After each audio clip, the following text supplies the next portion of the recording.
नमस्कार, मैं हूं राजन झा और हमारे नए वीडियो में बहुत बहुत स्वागत है आपका। देश की स्थिति यह है कि यदि आप लव जिहाद पर बात करने चलें तो लोग आपको सांप्रदायिक कहना शुरू कर देते हैं। थंबनेल और टाइटल में ऐसा कुछ लिख दें तो वीडियो शैडो बैन कर दिया जाता है, चैनल को शैडो बैन कर दिया जाता है, जैसे कि अभी मेरे चैनल की स्थिति है। फिर भी मैं इस उम्मीद में वीडियो बनाता हूँ कि कभी तो सनातनी यूट्यूब के एल्गोरिदम पर भारी पड़ेंगे। मित्रों, हिंदू हितों की बात करने वालों को सांप्रदायिक घोषित किया जाना एक षड्यंत्र है। इसकी शुरुआत सपा, राजद और कांग्रेस के समर्थन देने वाले हिंदू करते हैं और फिर इसमें मुसलमानों की एंट्री होती है। सोचिए, आपको कहा जाता है कि लोग हिंदू मुस्लिम करते रहते हैं, हिंदू मुस्लिम करते रहते हैं, लेकिन असली मुद्दे पर बात नहीं करते, जो कि है गरीबी, बेरोजगारी, शिक्षा और स्वास्थ्य। आप भी सोचते हैं हाँ भाई, बात तो सही है, और यहीं आप फंस जाते हैं, क्योंकि आपको भटकाकर ये अपने असल एजेंडे पर काम करते हैं, गजवाए हिंद के एजेंडे पर काम करते हैं। उसी एजेंडे का एक हिस्सा है लव जिहाद। मित्रों, सीधी बात है, यदि यह किसी बड़े षड्यंत्र का हिस्सा नहीं होता तो इसके लिए लाखों करोड़ों रुपए की फंडिंग क्यों हो रही होती। अब आप कह सकते हैं कि आप यूं ही बोले जा रहे हैं, कुछ सबूत भी है। मित्रों, वीडियो बनाने से पहले हम साक्ष्य और सबूत ही जमा करते हैं। उत्तर प्रदेश में एक बड़े अवैध धर्मांतरण नेटवर्क का पता चला है। यूपी एटीएस ने इस मामले में जमालुद्दीन उर्फ झांगुर बाबा को बलरामपुर के उटरौला से गिरफ्तार किया है। जमालुद्दीन उर्फ झांगुर बाबा पर हिंदू लड़कियों के धर्मांतरण कराने का आरोप है। मामले में नीतू रोहरा उर्फ नसरीन को भी गिरफ्तार किया गया है। गिरोह में कई और लोग हैं और यह गिरोह बलरामपुर के उटरौला में लंबे समय से सक्रिय है। जांच एजेंसियों का कहना है कि इस नेटवर्क को विदेशों से 100 करोड़ से भी अधिक रकम की फंडिंग की गई है। जमालुद्दीन खुद को हाजी पीर जलालुद्दीन बतलाता था। उसके एजेंटों का काम था हिंदू लड़कियों को फंसाना, बरगलाना और फिर धर्मांतरण के लिए तैयार करना। जो लड़की जिस तरह माने, यानी यदि डराने धमकाने की आवश्यकता हो तो वह भी किया जाता था। इस काम के लिए लड़कियों की जाति के हिसाब से फीस तय की गई थी।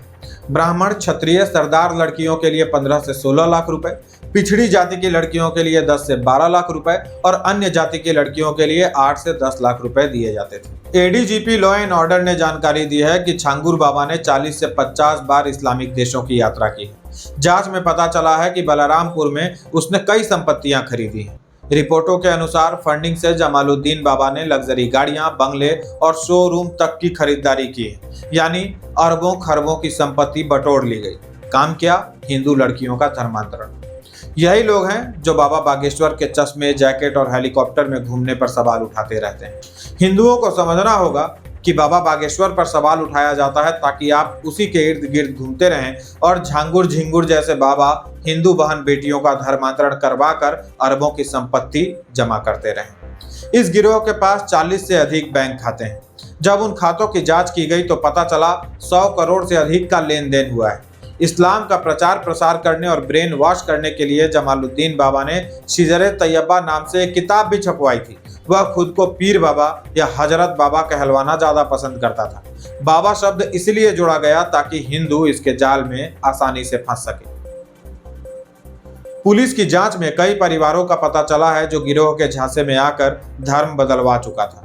उनमें से एक है मुंबई का सिंधी परिवार। सिंधी परिवार के मुखिया नवीन को जमालुद्दीन बनाया गया, पत्नी नीतू को नसरीन और बेटी का नाम सबीहा रख दिया गया। लखनऊ की गुंजा गुप्ता को एक मुस्लिम लड़के ने अमित बनकर प्रेम जाल में फंसाया।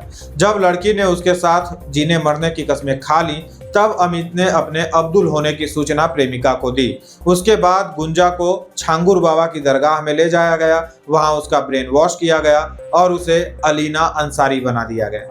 अभी इस नेटवर्क के 2 ही लोग पकड़े गए हैं। एटीएस का कहना है कि यह नेटवर्क पूरे भारत में फैला हुआ है। एडीजीपी ने संकेत दिए हैं कि आने वाले दिनों में और भी गिरफ्तारियां हो सकती हैं।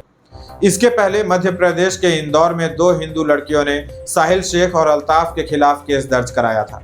दोनों ने मजहब छुपाकर हिंदू लड़कियों से दोस्ती की, शादी का झांसा देकर संबंध बनाए और फिर राज खुलने के बाद धर्म परिवर्तन कर निकाह करने का दबाव बनाया जाने लगा। साजिश इतनी ही नहीं थी मित्रों। पुलिस ने जब साहिल शेख और अल्ताफ को गिरफ्तार किया तो उन्होंने कांग्रेस पार्षद अनवर कादरी का नाम लिया।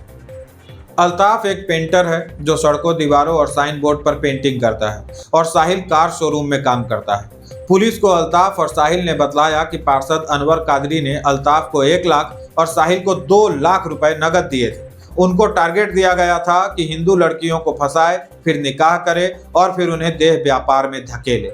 बदले में उन्हें 3-3 लाख रुपए दिए जाने थे, जिसमें से आधी रकम दी जा चुकी थी, बाकी रकम काम पूरा होने के बाद दी जानी थी। इस तरह का खेल पूरे भारत में खेला जा रहा है। जो जहां है वहीं से अपना काम कर रहा है।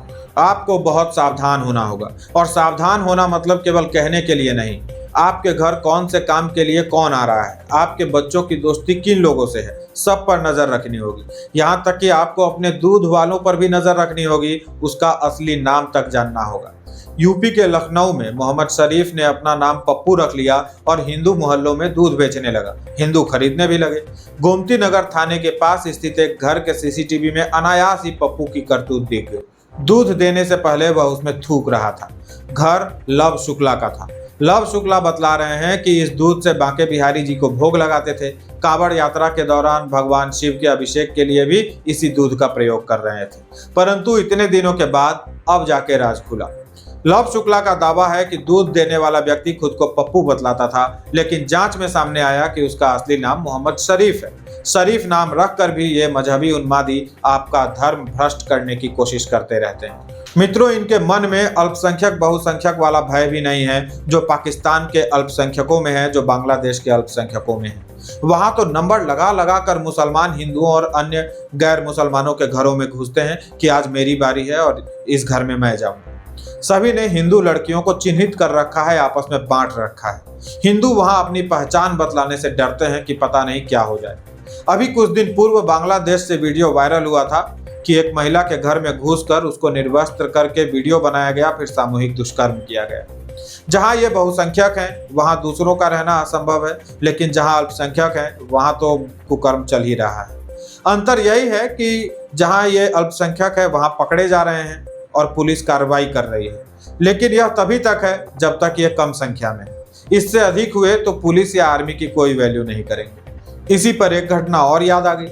यूपी के पीलीभीत में महावीर नाम के सिपाही रात में गश्त पर थे। उन्होंने देखा कुछ मुसलमानों ने देर रात तक दुकान खोल कर रखी है, तो उन्होंने उनसे दुकान बंद करने के लिए कहा।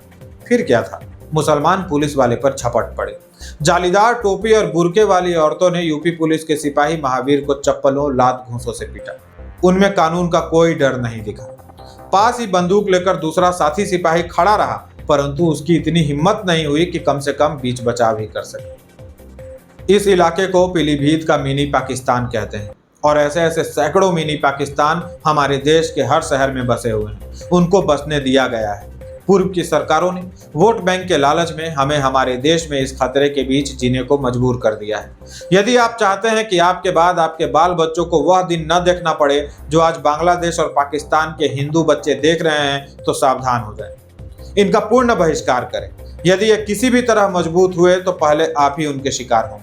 इनकी छोटी से छोटी जाति या दादागिरी पर एक होकर विरोध करें। कई बार मैं देखता हूं विवाद के समय अधिकतर लोग तमाशा देख रहे होते हैं। उनसे निवेदन है कि यदि विवाद हिंदू मुस्लिम के बीच है तो आप उस समय अपने हिंदू भाई के साथ जरूर खड़े होइए। उनका पूर्ण आर्थिक और सामाजिक बहिष्कार कीजिए। अपने रोज की आवश्यकताओं की पूर्ति के लिए हिंदुओं को ही प्राथमिकता दीजिए। आज के लिए इतना ही। वीडियो को अधिक से अधिक हिंदुओं तक पहुंचाइए। आर्थिक सहायता करना चाहते हैं तो इस QR कोड को स्कैन कर लीजिए। मिलेंगे एक नए विषय के साथ। नमस्कार।